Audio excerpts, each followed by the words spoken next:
तकरीबन 60% फील्ड ऐसी है जो इस साल नाइट्रोजन की कमी का शिकार है। इसे आप क्लाइमेट चेंज का नतीजा समझें या हमारे जो ज़मीनों के स्ट्रक्चर हैं इनको संजीदा से लेने की ज़रूरत है।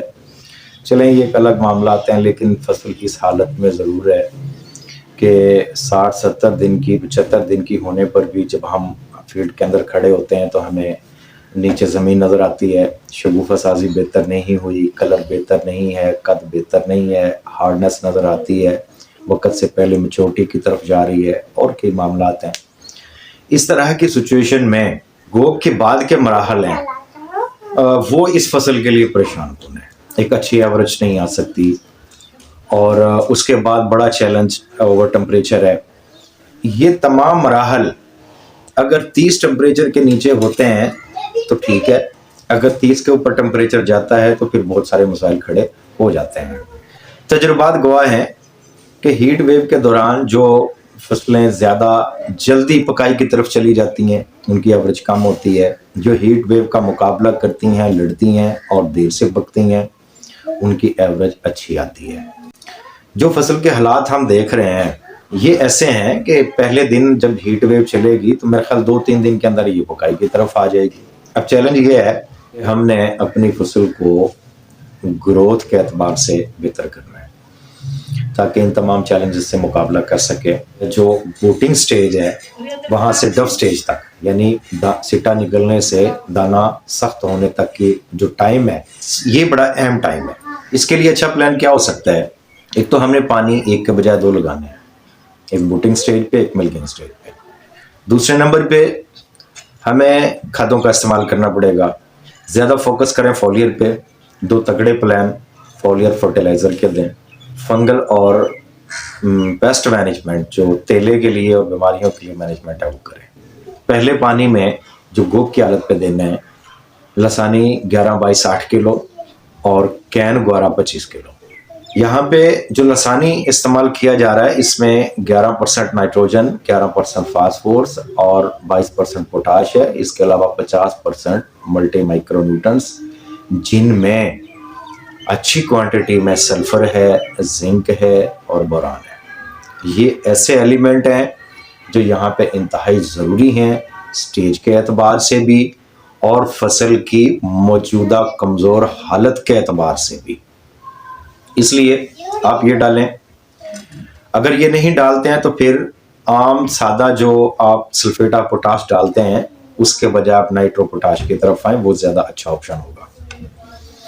कैन ग्वारा यहाँ पे डालने का फ़ायदा ये होगा कि पौधे की नाइट्रोजनी ज़रूरत पूरी होगी, नए पत्ते होंगे और जो पत्ते हैं उनकी ग्रोथ अच्छी हो जाएगी, वो बड़े होंगे, गहरे सब्ज़ होंगे, फोटोसिंथेसिस अच्छा हो जाएगा।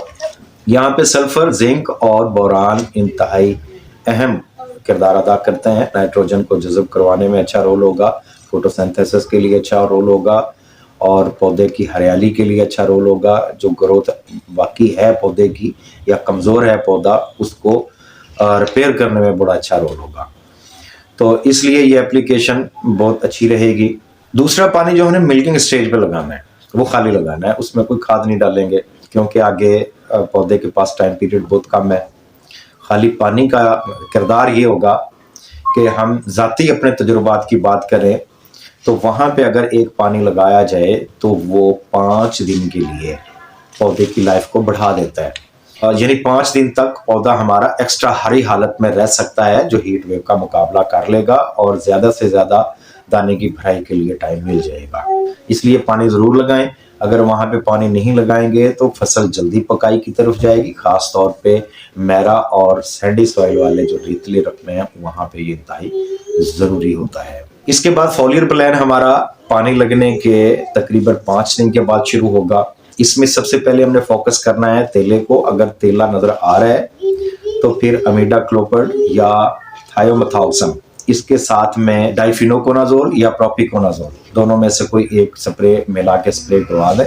अगर यहाँ पे तेला नज़र नहीं आ रहा है तो इसे भी आप मिल्किंग स्टेज के लिए टाल रखें, यानी जो दूसरा पानी लगाना उसके बाद कर लें, अब करने की ज़रूरत नहीं है। अगर यहाँ पे तेला नज़र नहीं आ रहा तो फिर चांसेस होंगे कि फिर वहाँ पे तेला नज़र आएगा जो मिल्किंग स्टेज चल रही है।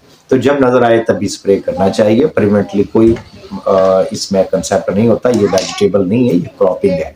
अच्छा, दूसरे नंबर पे जो हमने फोलियर फर्टिलाइजर देने हैं, इनमें फसल की सिचुएशन को देखते हुए और आने वाला जो चैलेंज है हीट वेव का, उसको देखते हुए पहली चीज तो यह है कि हम जिंक सल्फेट 21% वाला 500 ग्राम और 500 ग्राम ही यूरिया ले लें और 200 ग्राम सल्फर ले लें। तीनों चीजों को 100 लीटर पानी के साथ मिला के स्प्रे करवा दें। अगर आप अफोर्ड कर सकते हैं तो जिंक सल्फेट की जगह आप हेडलैंड जिंक 200 से 250 ग्राम डाल लें, ये ज्यादा फायदा होगा। आम 33% वाला इसलिए रिकमेंड नहीं किया जा सकता कि ये सालुबल नहीं होते हैं, घोल बनाने में प्रॉब्लम पैदा करेगा। 21% वाले में पानी के मॉलिक्यूल ज्यादा होते हैं, ये जल्दी हल हो जाता है, इसलिए सिर्फ यही इस्तेमाल किया जाएगा। इसका एक और ऑप्शन भी है और वो ये है कि यहाँ पे अगर सीवीड एक्सट्रैक्ट, एमाइनो एसिड और दीगर मल्टी माइक्रोन्यूट्रिएंट से इस्तेमाल किए जाए तो और भी अच्छा रिजल्ट बन जाता है। मिसाल के तौर पे आप स्वात एग्रो का सीमैक्स ले लें, इसमें सीवीड्स, अमाइनो एसिड वगैरह आपको मिल जाएंगे 1 बोतल फी एकड़ के हिसाब से। इसके साथ आप 500 ग्राम यूरिया शामिल करें और साथ में आप ब्लोसम के नाम से एक प्रोडक्ट है पोटाशियम टेट्राब्रेट, या आप किसी भी कंपनी का पोटाशियम टेट्राब्रेट ले लें। इसमें 40% बोरान और 30% पोटाश होता है। तीनों प्रोडक्ट्स को मिला के आप स्प्रे कर दें। ये इस सूरत में होगा कि जब आपकी फसल अच्छा परफॉर्म करके नहीं आई है, उसका रंग कमजोर है, उसकी ग्रोथ कम है, उसके शगुफा साजी ज्यादा नहीं हुई और वो हर लिहाज से आप समझते हैं कि हमारी फसल कमजोर है, तो इन 2 स्प्रेस में से कोई एक ऑप्शन ले सकते हैं, इंतहाई अच्छा रिजल्ट बनाता है। एक और ऑप्शन मैं आपको देता हूं जो इनसे भी ज्यादा स्ट्रांग है। इसमें आप एनामाइन के नाम से एक प्रोडक्ट है, 95% अमाइनो एसिड, इसके साथ में ट्रेस मिक्स मल्टी माइक्रोन्यूट्रिएंट्स जिसमें zinc, sulphur, magnesium, manganese, molybdenum, iron, boron, ये सारी चीजें 12% चिलेट हालत में पाई जाती हैं। आमतौर पे इसे एडलैंड मल्टी का मतबादल गिना जाता है। सस्ता प्रोडक्ट है, 500 ग्राम फी एकड़ के हिसाब से लें और साथ में 500 ग्राम यूरिया मिलाएं। ये तीनों चीजें मिला के आप स्प्रे करवा दें, इसके भी इंतहाई अच्छे शानदार रिजल्ट मिलते हैं। इसके बाद हमने दूसरा पानी लगाना है मिल्किंग स्टेज पे। वहां पे अगर तेले का प्रॉब्लम नजर आ रहा है तो यहाँ पे शिफ्ट करेंगे अपने उस स्प्रे को जो हमने पहले करना था और हमने टाल दिया था।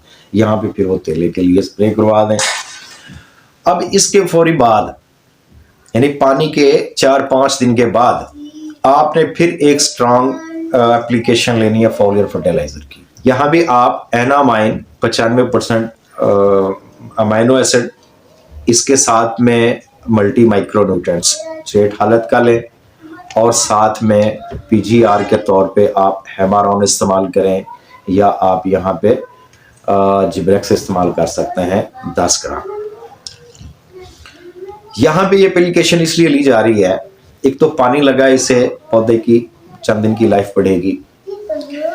मल्टी माइक्रोन्यूट्रिएंट्स और अमाइनो एसिड, इसके साथ अगर हम हार्मोन इस्तेमाल करते हैं, ये भी पौधे की लाइफ को बढ़ाते हैं। तो इससे पौधा इस सिचुएशन में आ जाएगा कि देखने में इसकी लुक अच्छी होगी, पत्ते हरे होंगे, पत्ते बड़े होंगे, फोटोसिंथेसिस अच्छा होगा और तमाम मराहिल खास तौर पे जो इस टाइम पे चल रहा है दाने की भराई का, वो ऐसा तरीके से भरपूर तरीके से हो जाएगा और आने वाले वक्त में जो हीट वेव आ रही है उसके लिए हमारा पौधा बिल्कुल तैयार होगा। ये एक एप्लीकेशन आप करने से आपकी फसल में जो ग्रोथ के एतबार से कोताहियां को कवर कर सकते हैं, आने वाले चैलेंज से निपटने के लिए अपनी फसल को तैयार कर सकते हैं और एक अच्छी ईल्ड ले सकते हैं।